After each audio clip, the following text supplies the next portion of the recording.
Hey everyone, welcome back. Today I'm going to take you step by step through my illustration process from finding an idea to mood board, sketches, and finally a clean drawing. For this video, I'm going with a witchy theme, a girl on a walk with her pet, and let's just say that things get a little messy with her coffee as well. So, if you are just starting out in illustration, don't worry, I will keep things simple and structured so you can follow along.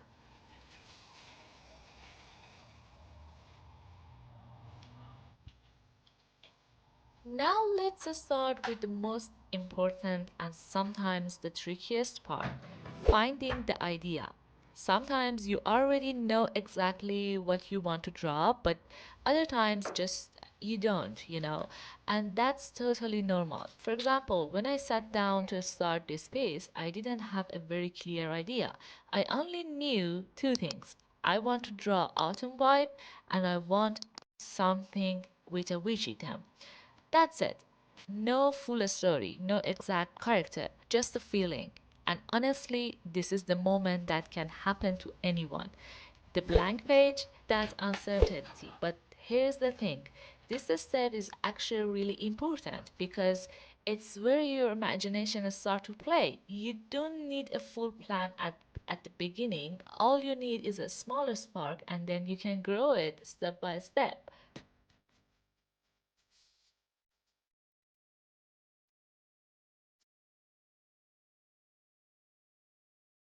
So once I have a little spark like witchy plus autumn, the first thing I do is create a mood board. A mood board is basically like a visual brainstorming tool. I open Pinterest and I start collecting anything that fits the vibe. Witchy outfit, cozy scarves, magical cats, witch hats, spilled coffee pictures, even autumn leaves or warm toned color palettes. That great things about a mood board is that it helps you organize all those scattered ideas in your head. It gives you references for clothing, for poses, for the mood of the scene. For example, I knew I wanted my witch to have a pet, so I saved a bunch of images of cats walking on leashes. I also pinned some outfits, like long skirts, boots, and sweaters that fit that autumn vibes. And of course, I grabbed references for coffee cups because that's part of the little story I want to tell. Now, here's something important, a mood board is for inspiration, not copying. You don't want to trace or reflect directly. Think of it as a toolbox. You are gathering raw materials so that when you sit down to sketch, you already have everything you need right in front of you.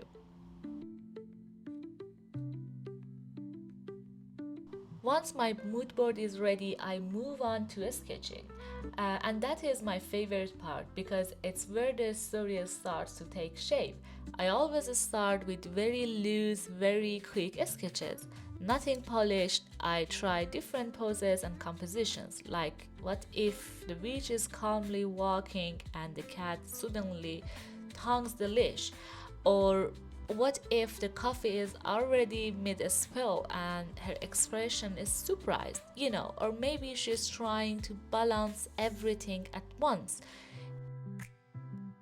You really need to ask yourself questions while sketching, like what is my character doing, or what little moment could make this scene interesting. These questions help ideas come more easily and guide your sketches in the right direction. These are what I call thumbnail sketches, small, rough versions of the idea. And I usually do several because the first one is rarely the best. The more you experiment, the more natural your final drawing will feel.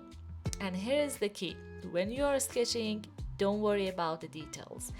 Don't stress about anatomy or perfect lines. These sketches are just brainstorming on paper. Even messy stick figure style sketches are fine. As long as they capture the movement and energy of the idea, they are good to go.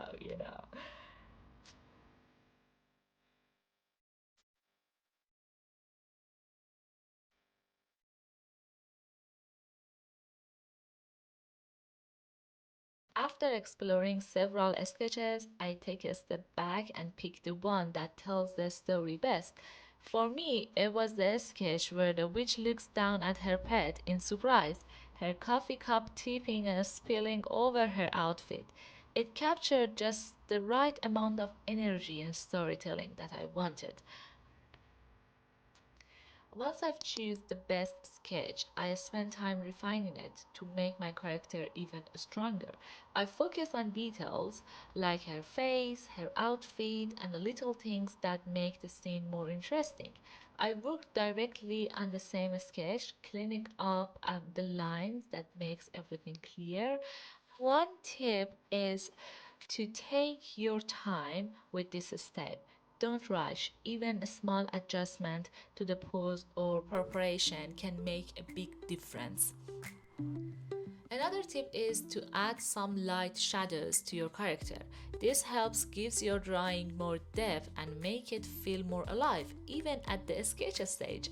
You don't need to overdo it. Just a few shades areas to suggest form and volume can really help your sketch read better. This stage is all about refine the pose, adjust preparation, add outfit details, and make sure the compositions works well. Don't worry about shading or color yet, just focus on clean, confident lines. Think of it like preparing your drawing for the next stage. The cleaner it is here, the easier it will be to bring it to life later, whether you color it digitally or traditionally.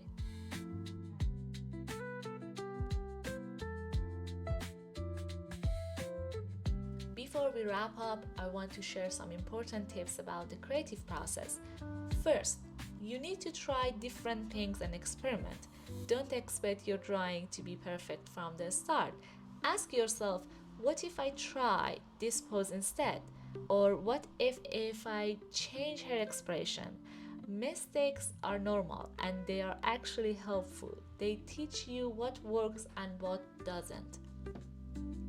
Second, you need to know that your journey is unique. Don't compare yourself too much to other artists. Instead, ask, what can I learn from this artist without copying them, Or how can I make this idea my own? Your style will grow naturally as you practice. Third, you must think of the process as a path, not a race. Focus on enjoying every step, building the mood board, sketching, refining. These are just as important as the final piece. Ask yourself, what part of this drawing excites me more?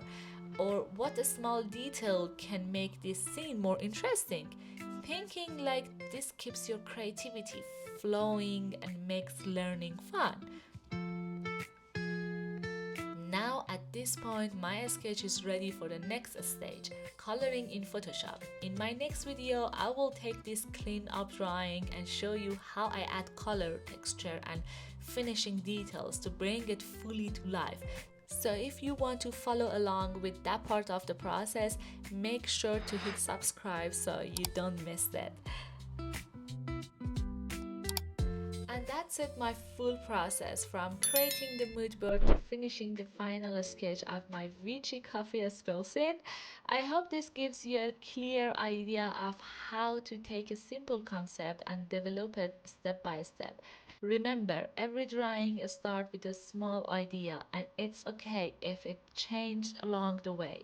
That's all part of the creative journey. If you found this tutorial helpful, give it a like and let me know in the comment what kind of themes or scenes would you like me to illustrate next.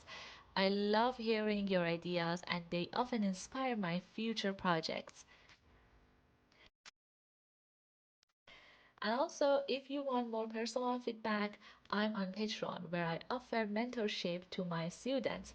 You can send me your work for a quick sketch review or book a session with me for a more in-depth tutorial. It's a great way to improve your skills and get tips directly from me. Don't forget to subscribe so you can follow along with me for the next videos where I'll show you how to bring sketches to life with color, textures, and finishing touches. Thank you for watching this video. See you in the next one. Bye!